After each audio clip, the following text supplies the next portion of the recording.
I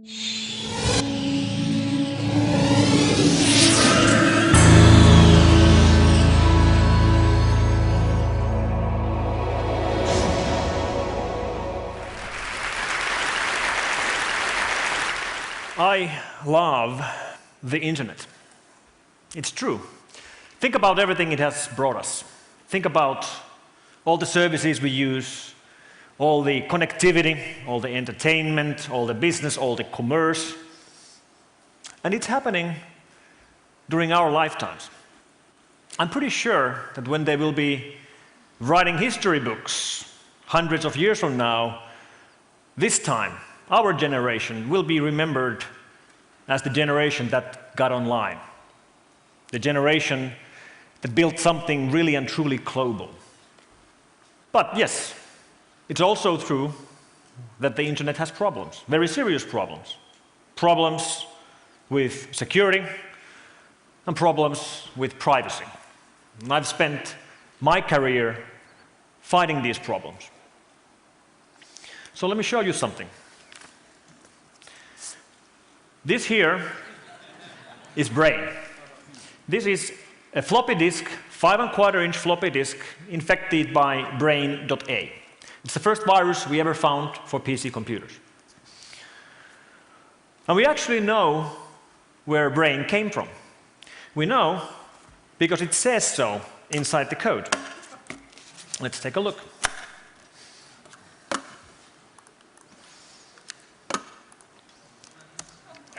All right. That's the boot sector of an infected floppy. And if we actually take a closer look inside, we'll see that right there it actually says, "Welcome to the dungeon." And then it continues saying 1986, Basit and Amjad. And Basit and Amjad are first names, Pakistani first names. In fact, there's a phone number and an address to Pakistan. Now, 1986, now it's 2011, that's 25 years ago. The PC virus problem is 25 years old now. So, half a year ago, I decided to go to Pakistan myself. So let's see. Here's a couple of photos I took while I was in Pakistan. This is from the city of Lahore, which is around 300 kilometers south from Abbottabad, where bin Laden was caught. Here's a typical street view, and here's the street or road leading to this building, which is 730 Nizam Block, Allama Iqbal Town. And I knocked on the door. You want to guess who opened the door? Basit and Amjad. They are still there.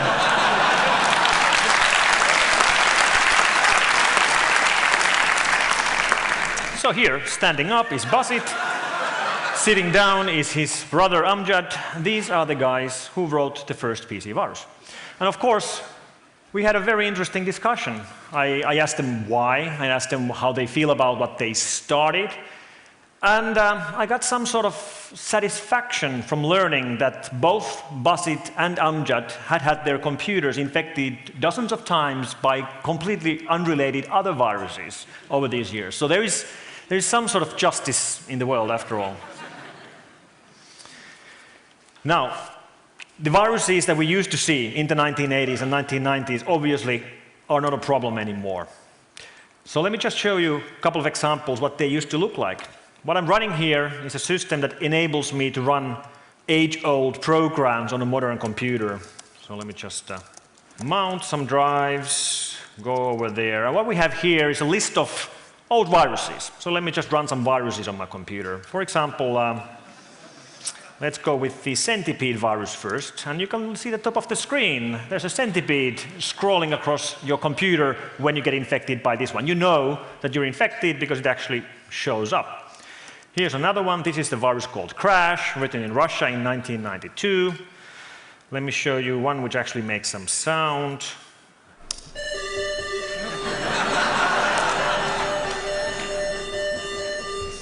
And the last example, guess what the Walker virus does? Yes, there's a guy walking across your screen once you get infected. So it used to be fairly easy to know that you're infected by a virus when the viruses were written by hobbyists and teenagers. And today, they are no longer being written by hobbyists and teenagers. Today, viruses are a global problem. What we have here in the background is an example of our systems that we run in our labs where we track virus infections worldwide. So we can actually see in real time that we've just blocked viruses in Sweden and Taiwan and Russia and elsewhere.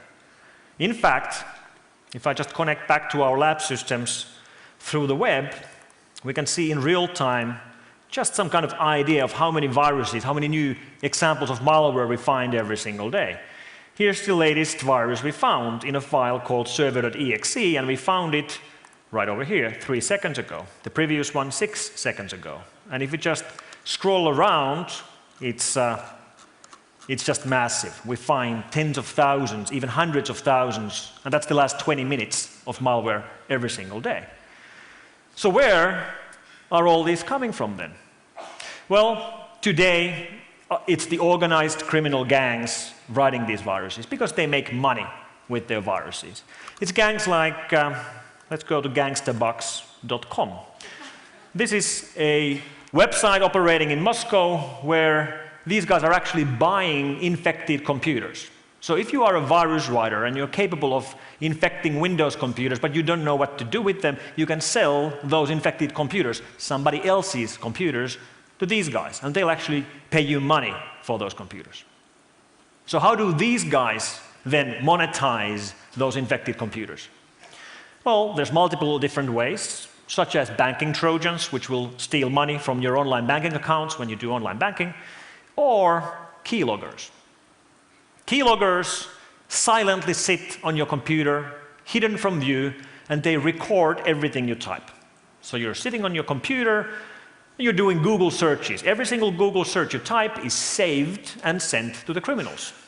Every single email you write is saved and sent to the criminals. Same thing with every single password and so on. But the thing that they're actually looking for most are sessions where you go online and do online purchases in any online store. Because when you do purchases in online store, you will be typing in your name, the delivery address, your credit card number, and the credit card security codes. And here's an example of a file we found from a server a couple of weeks ago. That's the credit card number, that's the expiration date, that's the security code, and that's the name of the owner of the card. And once you gain access to other people's credit card information, you can just go online and buy whatever you want with this information. And that obviously is a problem. We now have a whole underground marketplace and business ecosystem built around online crime. One example of how these guys actually are capable of monetizing their operations, if we go and have a look at the pages of Interpol and search for wanted persons, we find guys like Björn Sundin, originally from Sweden, and his partner in crime, also listed on the Interpol wanted pages, Mr. Shailesh Kumar Jain, a US citizen.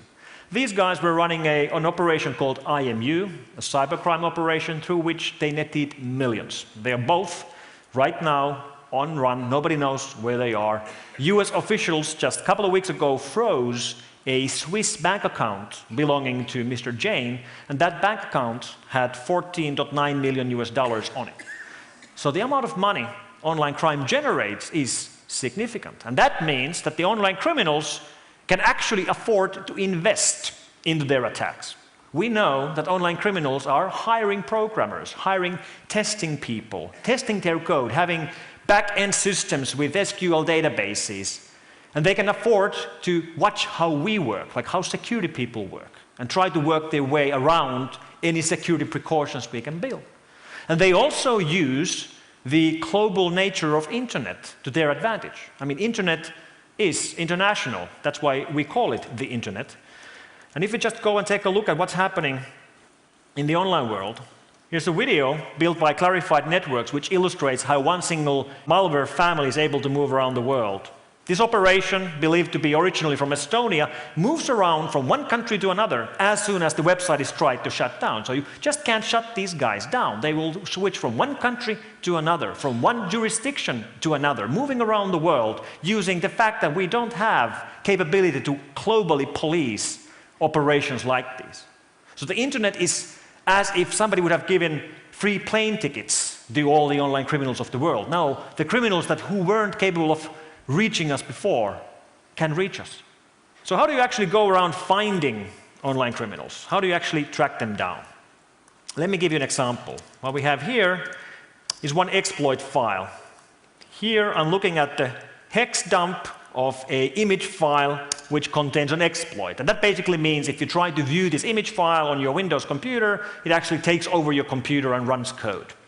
If you take a closer look at this image file, well, there's the image header, and there the actual code of the attack starts. And that code has been encrypted, so let's decrypt it. It has been encrypted with XOR function 97. You just have to believe me, it is. And we can go here and actually start decrypting it. So the yellow part of the code is now decrypted. And I know it doesn't really look much different from the original, but just keep staring at it. You'll actually see that down here, you can see a web address, unionseek.com/d/ioo.exe. And when you view this image on your computer, it actually is going to download and run that program. And that's a backdoor which will take over your computer. But even more interestingly, if we continue decrypting, we'll find this mysterious string which says 0600 KO78RUS. That code is there underneath the encryption as some sort of a signature. It's not used for anything. And I was looking at that and trying to figure out what it means.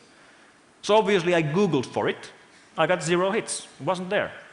So I spoke with the guys in the lab, and we have a couple of Russian guys in our labs, and one of them mentioned, well, it ends in RUS, like Russia, all right? And 78 is the city code for the city of St. Petersburg. For example, you can find it from some phone numbers and car license plates and stuff like that. So I went looking for contacts in St. Petersburg. And through a long road, we eventually found this one particular website.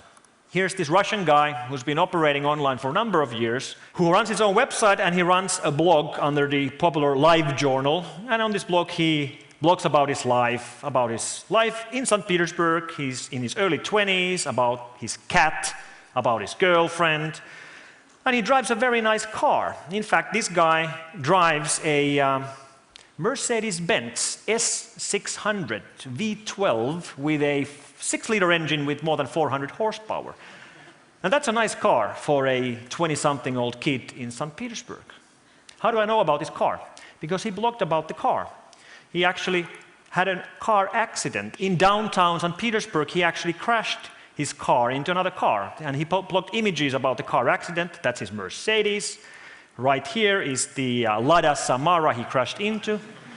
And you can actually see that the license plate of the Samara ends in 78 RUS. And if we actually take a look at the scene picture, you can see that the plate of the Mercedes is 0600 KO78 RUS. Now, I'm not a lawyer, but if I would be, this is where I would say I rest my case. So what happens when online criminals are actually caught?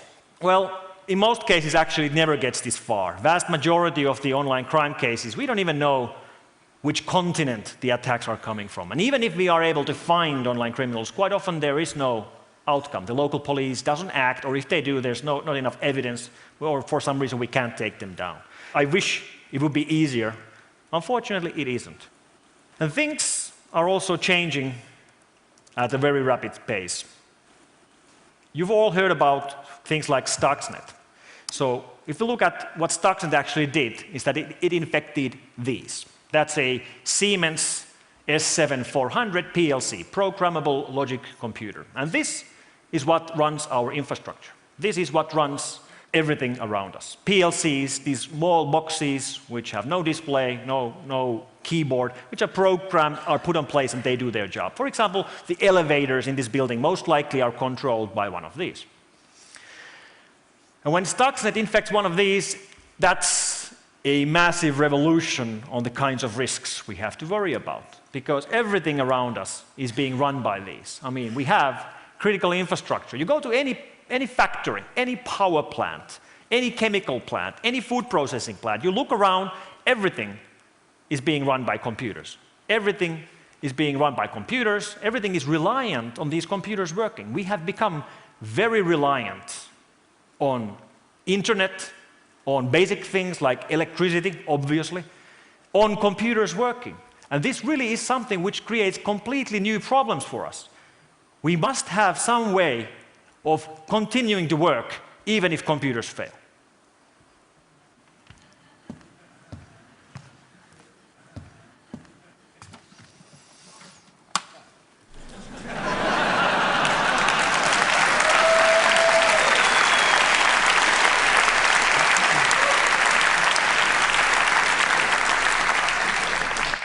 So preparedness means that we can do stuff even when the things that we take for granted aren't there. It's actually very basic stuff. Thinking about continuity, thinking about backups, thinking about the things that actually matter.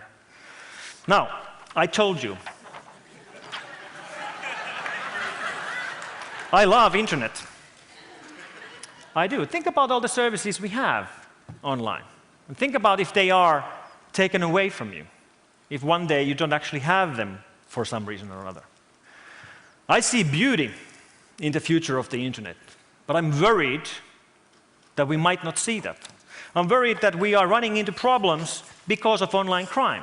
Online crime is the one thing that might take these things away from us. I've spent my life defending the net, and I do feel that if we don't fight online crime, we are running a risk of losing it all. We have to do this globally, and we have to do it right now. What we need is more global, international law enforcement work to find online criminal gangs, these organized gangs that are making millions out of their attacks. That's much more important than, running antiviruses or running firewalls. What actually matters is actually finding the people behind these attacks. And even more importantly, we have to find the people who are about to become part of this online world of crime, but haven't yet done it. We have to find the people with the skills, but without the opportunities, and give them the opportunities to use their skills for good. Thank you very much.